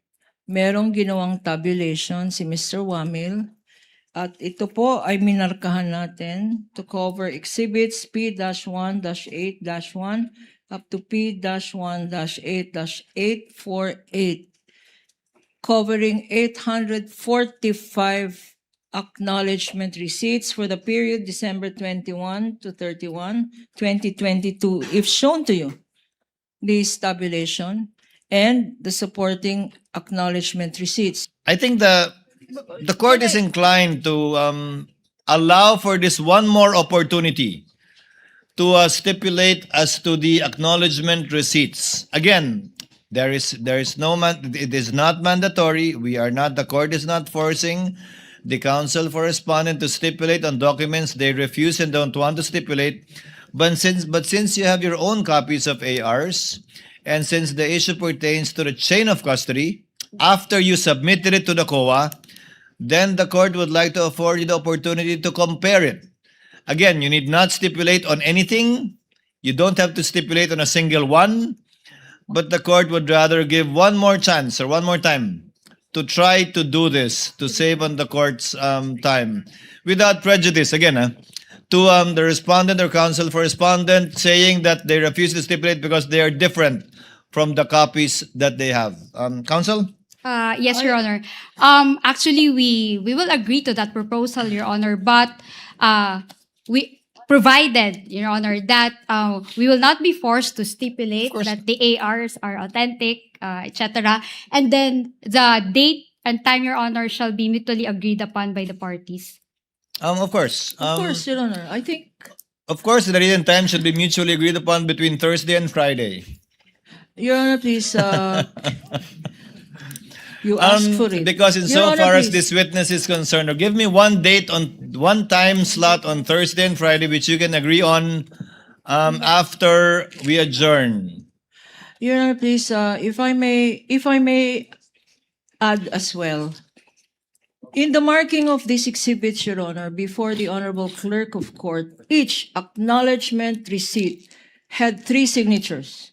The signature of the Clerk of Court, the signature of one of the representatives for the prosecution, and the signature of the defense counsel, Your Honor. 3 signatures per document. And now they still want, they had signed each of these acknowledgement receipts, Your Honor. That's number 1. Number 2, Your Honor, perhaps to restore a level of trust on the side of the defense, maybe we can even use their own documents. If they do not trust the prosecution's documents or photocopies of the prosecution's documents, then we will use their documents, Your Honor, because we are certain that their documents is the same as our documents. Let's use the defense documents, Your Honor. Then they will not say, we do not trust these documents because it is their own defense documents. Maybe that will solve the problem of this court. We will use your documents, counsel. Will you still question using your own documents? Will you still question the authenticity of your own documents? Of course not, Your Honor. Okay, Of then course not, maybe counsel. that is but a possible solution, Your Honor. Let us use the defense documents instead of the prosecution documents. Para wag na tayong mag-compare. Thursday, Friday, manonood pa ako ng Odyssey. I'm sorry, counsel. The presiding officer was not yet elected during the pretrial. Hence, I did not know what went on during the pretrial. Apparently, the respondent or counsel for respondent has a different purpose and or intention with respect to the ARs from that of the prosecutor. Therefore, that's why they refused a common marking on the same AR. Yes, Your Honor. Is that correct? So they have their own set of ARs, and you have your own set of ARs that was marked during pretrial, correct, counsels? that is correct, Your Honor. Now, all that the court is asking is for an opportunity to be had by the parties once more to compare your respective marked ARs to be able to distinguish and find out if indeed they are the same or not, regardless of whatever purpose or theory each party may have with respect to presenting the ARs, given that they are common exhibits. We will not touch into that, counsel for respondents. So your concern with respect to authenticity and purpose will not be touched on. Only insofar as that it is the same AR that you received, it is the same AR that you sent to the COA, that you also have a copy of, that they are presenting. And insofar as ARs that you did not send COA or did not come from you, then you can point that out too, as the case may be or as may be appropriate. Again, without any pressure nor any mandate from the court for you to stipulate on all, just the opportunity to do so. Kindly agree on a date, counsels, on a time rather, between Monday and Thursday. If that is not possible, then we will continue as we have this afternoon.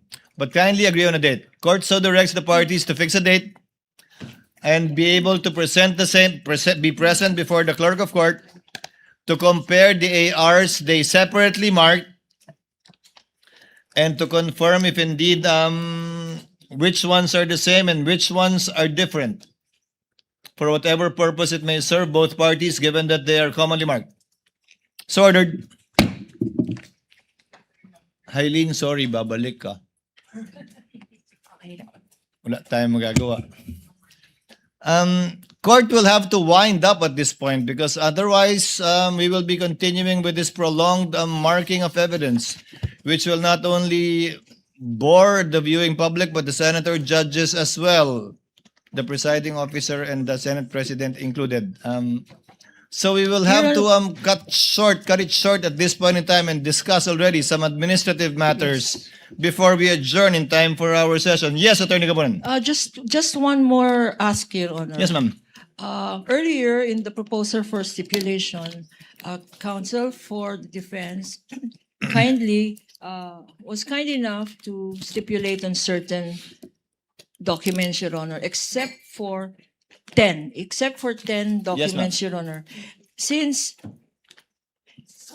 this opportunity is given by this honorable court to compare, and we understand that their reluctance to stipulate on these 10 documents is because of their claim that it does not faithfully represent the originals, Your Honor. May we ask also that these 10 documents be perused during the period given? If only to give it a second chance and a second look, given that not much time was given to the counsel for respondents to view it. They were only given 20 minutes. So, yes, the court will allow it to allow the respondents more time to go over it for possible stipulation. Again, no pressure, Attorney Christine. You don't have to if you don't want to. You don't have to if you don't wish to. But the court just wants to give it one more shot to save on the court's time. So ordered. Thank you, Your Honor. Now, before the court makes a ruling on the motion for judicial notice, the court promised to hear and listen to the counsel for respondents either in writing or orally. I have been informed by the clerk that no responsive pleading was given by the counsel for the respondents. So I guess you will be Your Honor, please. orally arguing the motion If I may, Your Honor, please. beforehand. I guess you will be orally arguing on the motion for judicial notice, counsel? Attorney Christine? We are ready, Your Honor. Your Honor, Again, please. just to hear your side. Yes, Attorney Kapunan. At this juncture, Your Honor, I respectfully turn over to our public prosecutor and head public prosecutor, Chairman Jinky. Yes, thank you, Honorable Luistro. Before I recognize you, Ma'am Hailin, you are excused. Sorry po. You are excused, but you are ordered without need for the issuance of another subpoena to appear once again before this court on August 10 and 11. 10, so in open court, you are directed to appear here once again on August 10. We will be issuing another subpoena should we require your presence again on August 11 onwards. Do you understand, ma'am? Yes po, Your Honor. So magpapakita po kayo sa Lunes uli nang wala ng subpoena. Yes po, Your Honor. Salamat po. You're excused, ma'am, and thank you for your presence and cooperation this afternoon and your patience. Now, this won't be oral arguments. The court, the chair just wanted to hear from the counsel for respondents. So really, this will not be oral arguments between the parties. Yes, what is the position of the counsel for respondent insofar as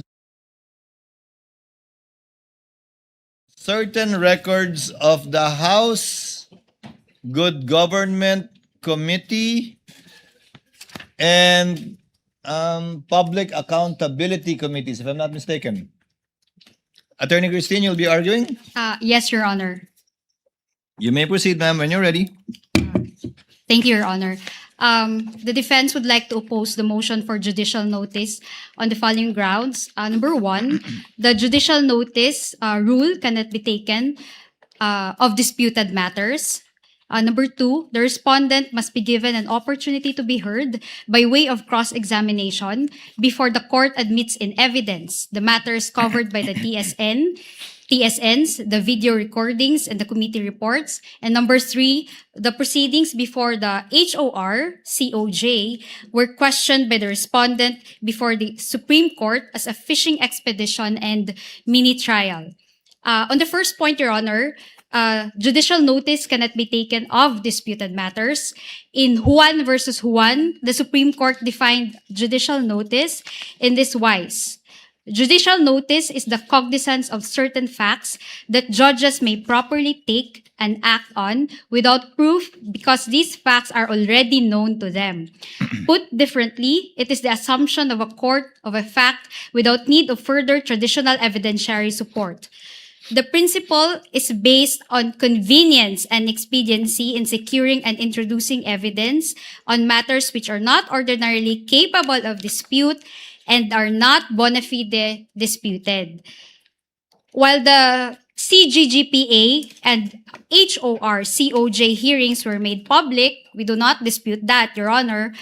The matters discussed within them, which were documented via the TSNs, video recordings, and committee reports, are not facts automatically admissible in this impeachment trial. Rather, they remain assertions that must be proven by evidence. We note, Your Honor, that Article 1 of the Articles of Impeachment alleges the following: that respondent, Vice President Sara Z. Duterte, committed culpable violation of the Constitution, graft and corruption, and betrayed public trust through the systematic misuse, misappropriation, and irregular liquidation of confidential funds amounting to 500 million pesos, released to the Office of the Vice President, and 112.5 million pesos released to the Department of Education. Clearly, Your Honor, these are not just statement of facts. These are accusations of misuse, misappropriation, and irregular liquidation of confidential funds which must be proven by the prosecution through presentation of evidence. In fact, Your Honor, if you noticed, the prosecution in paragraph 1 of its motion for judicial notice admitted that, I quote, prior to the transmittal of the articles of impeachment to this honorable court, the House of Representatives, through its Committee on Good Government and Public Accountability and its Committee on Justice, conducted official hearings on matters that ultimately formed the factual basis of Article 1. We highlight that, Your Honor, ultimately formed the factual basis of Article 1, which is the misuse and misappropriation of confidential funds. Okay.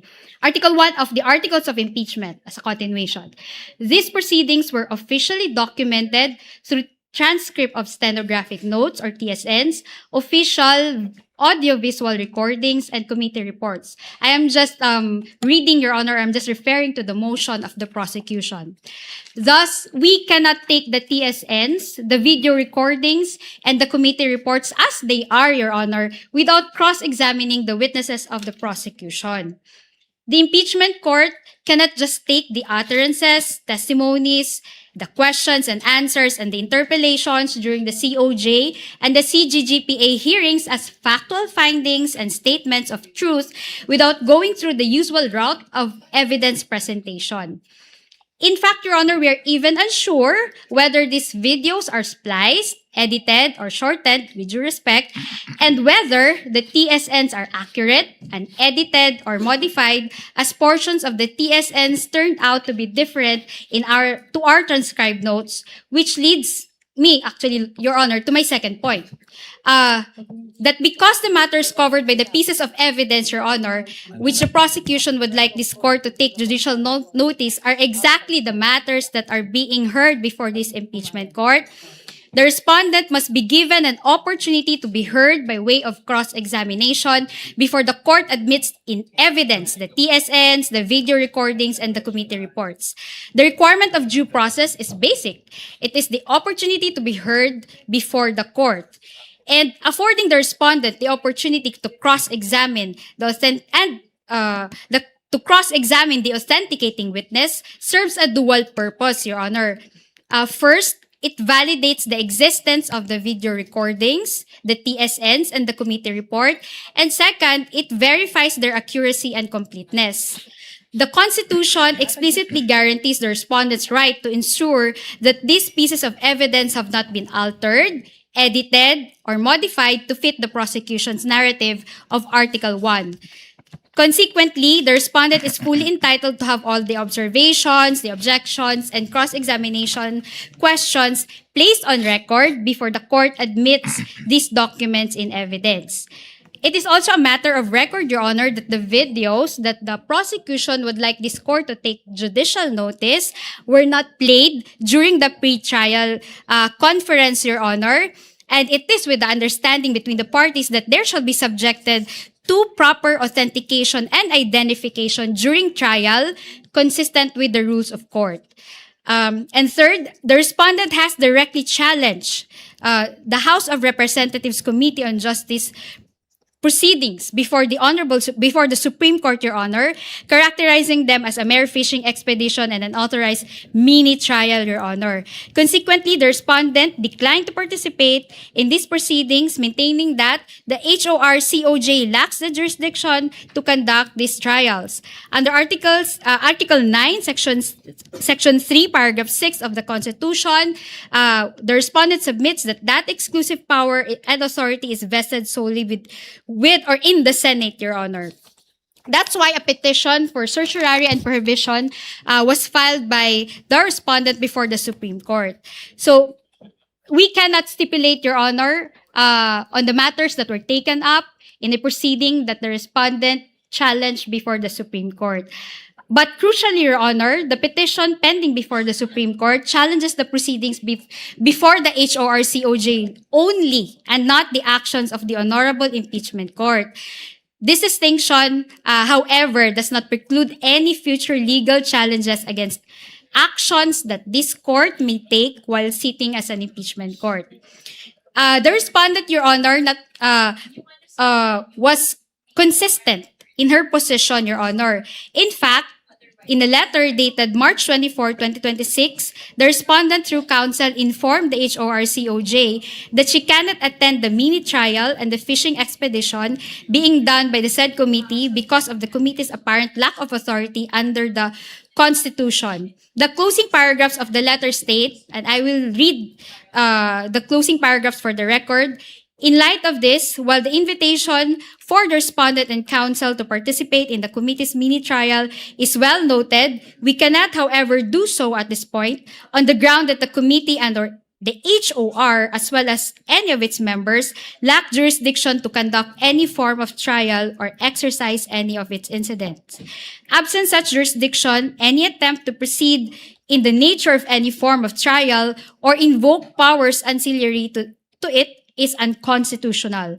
Consequently, the respondent puts on record her objection to any requests, motions, or similar efforts aimed at obtaining or fishing for supposed evidence through processes that necessarily presuppose the existence of lawful authority and jurisdiction under the Constitution, which in this case is absent.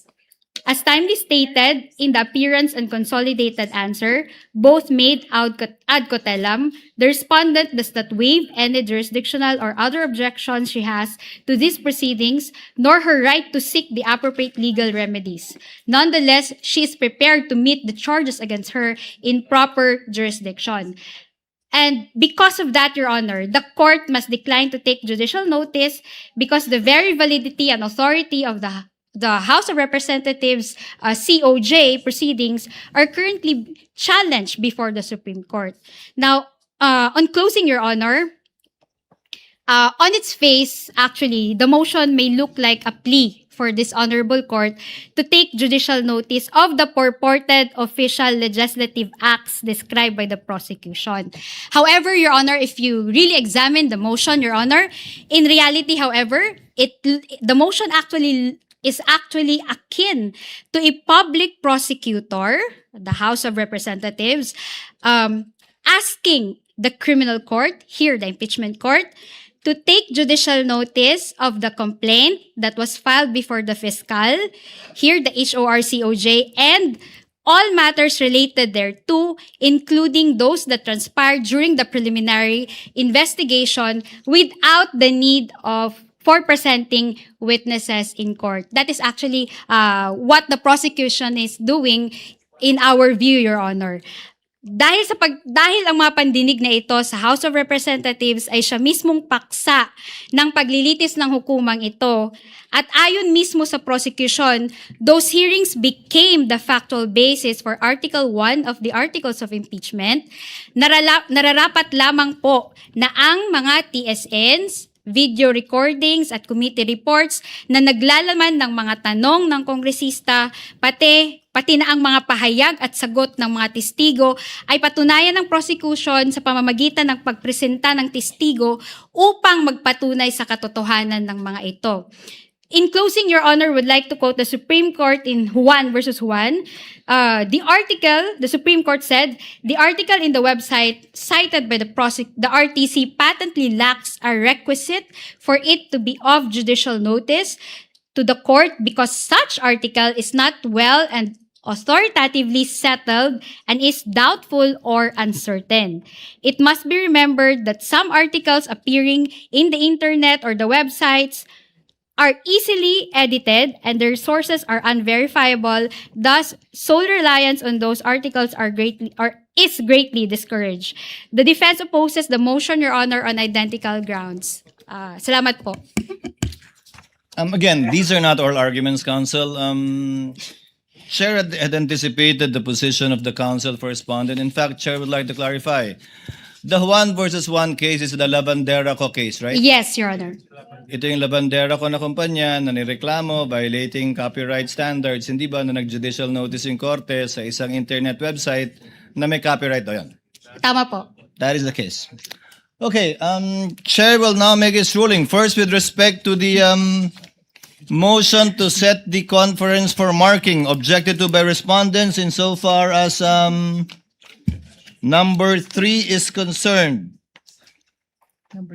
P4-35 to P4-35B, but did not object to the others. So the request for transfer of markings this afternoon, insofar as the unobjected portions are granted, insofar as the objected portions are concerned, Chair will make a ruling. We will furnish the respondent and the prosecution with the written copy of the ruling through the journal of this court. The Chair will now resolve the panel of prosecutors' motion to set the conference for the transfer of exhibit markings, particularly on exhibits P-4-35 to P-4-35A and P-4-35B, which refer to the portions of the purported affidavit of Arturo Las Cañas. And after considering the objections of the chair of the respondent, the objection is hereby denied subject to the following guidelines and reasonings. Section 34, Rule 132 of the Rules of Court provide, the court shall consider no evidence which has not been presented or formally offered. The purpose for which the evidence is offered must be specified. Accordingly, the marking, identification, or authentication of a document does not mean that the document has been formally offered or admitted for the purpose it was so stated. The physical transfer of an exhibit, designation from a provisional copy to its corresponding original or certified true copy is even more limited. It is a mechanical and ministerial act intended only to maintain the orderly identification of the court's records. The respondent is not prejudiced by this transfer. The transfer does not alter the substance or evidentiary status of the document, referring to the Las Cañas document. It does not constitute a ruling on the authenticity, admissibility, or evidentiary weight, and it does not enlarge the purpose for which the document was originally marked. The respondent therefore loses no substantive or procedural right by reason of the transfer and may raise all appropriate objections when the document is formally offered. This conclusion is consistent with the prosecution's own representation during the July 21, 2026 hearing, wherein the Honorable Luistro stated, quote, "Your Honor, the document is being presented only to seek confirmation from the witness that he is referring to this particular document as part of the investigation of the Special Task Force. We are not presenting it to prove the truthfulness of the contents of the affidavit." Close quotation. The chair likewise previously ruled, quote, "Again, this is only as to the fact that this is what the NBI used in their open investigation and coming up with their findings, not as to the truth of the statements being read by Director Matibag." Close quotation. The chair further clarified on even date, July 21, 2026, the chair will cut short any further identifications of the witness in regard to this affidavit. This is only as to the fact that Las Cañas executed a document that they used in their open source investigation, not as to the truth of what was said. The limitations remain controlling even after the transfer of the marking of this exhibit to a certified true copy. Exhibits P-4-35, -35A, and -35B remain merely independently relevant statements only to establish that the document came to the attention of and was used by the NBI in its investigation. It may not be used as proof of the truth of the allegations stated therein. As stated in Espinelli versus People, GR number 179-535, dated 6/9/14, when the relevant fact is merely that a statement was made, the hearsay rule does not bar proof of that fact, regardless of the statement's truth or falsity. Finally, the transfer of the markings does not cure the defects already placed on the record. The purported affidavit remains unsigned, unnotarized, and not made under oath, with no witness having attested to its execution and truth of its contents. The contents of the affidavit at this time remain hearsay, the transfer of the markings notwithstanding to a certified true copy of that document. Accordingly, the clerk of the impeachment court is directed to set the requested conference as requested, I think, this afternoon, if I'm not mistaken, at 4 p.m. Now, on the motion for judicial notice, the chair will make a ruling, will grant the motion with a reminder, a stern reminder and warning. The court acting on the motion for judicial notice dated August 3, seeking judicial notice of the existence and official character of the hearings and the corresponding transcripts, audiovisual recordings, and the committee report identified therein. Section 1, Rule 129 of the rules provide, a court shall take judicial notice without need of the introduction of evidence of legislative, executive, and judicial departments of the National Government of the Philippines. As stated in CLT, the case cited by the counsel for the prosecutors, there is such, referring to a Senate committee report. The court took judicial notice of the Senate committee report, but only as to the existence of the committee report and not as to the content and truth of what was stated in the committee report. Therefore, accordingly, the court grants the requested judicial notice to be taken by the court, but solely and exclusively limited to the following facts. Number one, that the legislative hearings were actually held and under the official function of the House of Representatives, Committee on Good Government and Public Accountability, and the Committee on Justice. So to reiterate, just as to the factual existence that the hearings were indeed conducted. Number two, that the corresponding transcripts, official, audiovisual recordings, and committee report exist as official records of the proceedings and in a separate rule, therefore enjoy the regularity of official proceedings absent contrary proof that there is either fraud, falsity, or inaccuracy, and therefore which will overcome the presumption of regularity.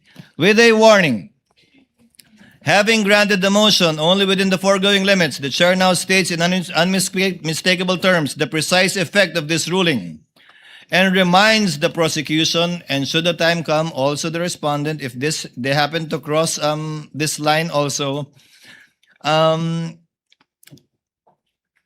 Rule 129 is captioned, "What need not be proved." Therefore, the court states with precision what the prosecution need not prove, only with respect to those two things. Nothing else is judicially admitted or established. The prosecution is therefore expressly, it says warned here, but I would rather say reminded, that judicial notice shall not be used as a vehicle to place into the record substantive contents of the transcripts, recordings, or committee report. It is not a substitute for the presentation and formal offer of competent evidence, nor does it dispense with the applicable rules on authentication, hearsay, relevance, and the right of the respondent to object and confront the evidence presented against her.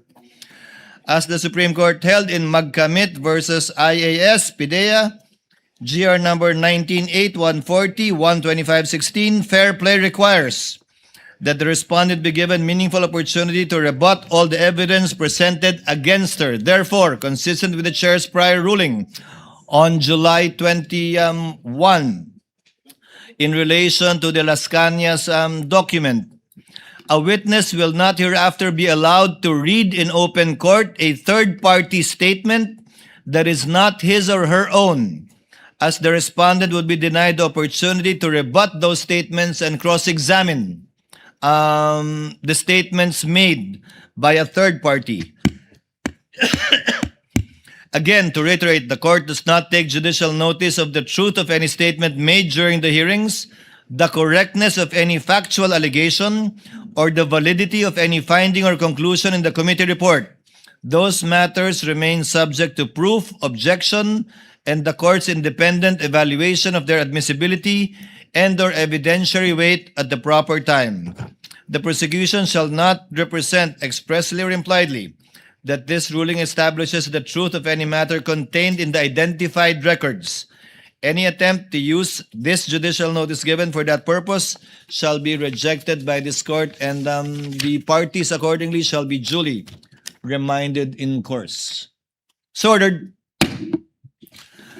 There being no lead prosecutor, your witnesses for next week before we call it a day, a rainy day. Your Honor, we would like to submit the name of the following witnesses for next week. That is August 11, August 12, and August 13.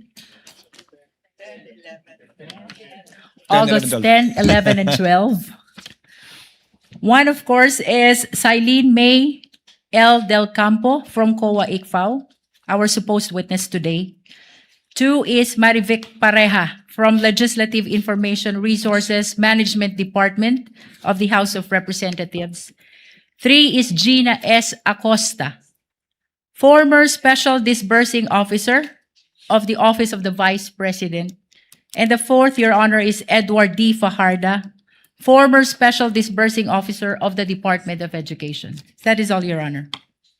Let the corresponding subpoenas requested ad testificandum and/or ducis tecum, as the case may be, issue to the aforementioned witnesses for the dates and times given and requested by the lead prosecutor for the impeachment trial next week. Again, counsel, just a reminder, if you will be having documents that you would want opposing counsel to stipulate on, kindly give them a copy at least a day before so that they can already manifest in open court their agreement or disagreement with the proposed stipulation. Counsel? Yes? We confirm, Your Honor. Thank you. Any other matter you wish to mention, Attorney Christine? None from my end, Your Honor. Before the chair adjourns,